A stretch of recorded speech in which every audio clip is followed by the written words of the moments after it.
YouTube, this is Aziz Design. Today we will be talking about the Mercedes CLS550, also known as the W218 chassis. So this video is basically aimed at people who are currently in the market for a CLS550. As you know, prices have dropped down significantly, and I don't think it's a bad idea picking one up now, especially given the fact that Mercedes might discontinue the V8 biturbos in the near future. So as you guys might or might not know, this vehicle is actually based on the W212 platform, aka the Mercedes E-Class. Now, having said that, you could argue that this is just as reliable. You gotta be kidding. But I will cover a few things that you should look out for. So let's quickly talk about the transmission first. Now, it's interesting to note that Mercedes actually builds their transmissions in-house, whereas a lot of companies such as BMW, for example, outsources it to companies like Getrag. So for the CLS, they use the 7G Tronic 722.9 transmission, which has 7 speeds, as the name suggests, and the newer versions actually came with a 9-speed automatic. For the most part, these transmissions are quite reliable.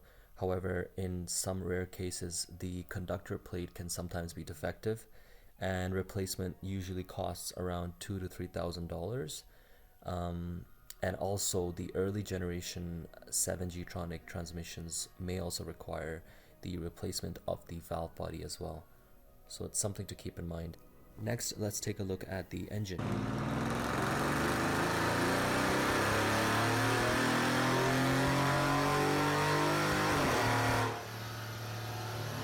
So the CLS uses a 4.6 liter V8 biturbo. Overall, it's quite a stout motor. It's very reliable. However, it does have some weak points. It's important to understand that it is direct injected and uses a high pressure fuel pump, so it's rather complex when it comes to fueling. And the aluminum cylinder head makes the motor quite light, and it also dissipates the heat better. Now, the M278 motor has a forged steel crankshaft with 8 counterweights and rotates on 5 main bearings. The machine has cast aluminum pistons and fractured split forged connecting rods. So these are all great things. The M278 motor uses something called piezo injectors. Now, they're a bit different than the solenoid injectors, but I'll cover why.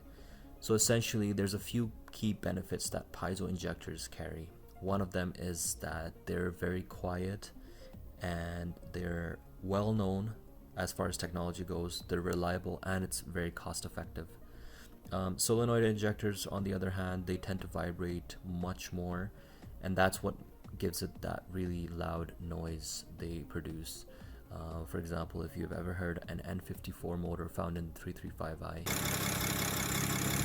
you can hear the ticking inside the cabin. Another great thing is that the M278 motor actually uses turbochargers made by Honeywell. Now, these guys are leading global developers of automotive turbochargers, and they have a great reputation in the market. On the other hand, if you look at companies like BMW, for example, for their 335i line, they used Mitsubishi turbos, and those are absolutely garbage. They develop wastegate rattles and they prematurely fail. So far so good, right? Okay, I'm not done. You see, the early build M278 V8s had some problems with the timing chain tensioners, causing a rattle on startup. And you know, it has a very complicated timing chain drive arrangement because it's got one primary chain and 2 secondary chains, and each of them is equipped with a tensioner. So there's 3 tensioners in total. So when you're inspecting the car, you want to make sure that there's no rattle upon startup, and you also want to notice any unusual knocks or noises.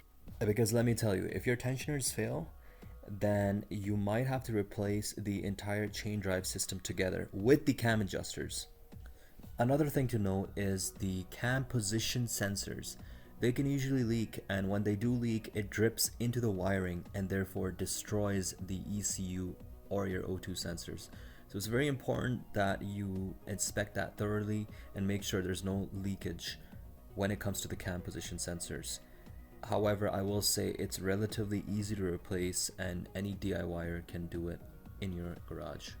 I've also heard of instances where the vacuum pump fails, so keep that in mind as well. Maybe ask the person whether or not they've changed that before. Last thing I want to mention for the motor is that if there is a misfire on the front 2 cylinders, chances are something's really wrong and you should definitely watch out for that. I would say just run south.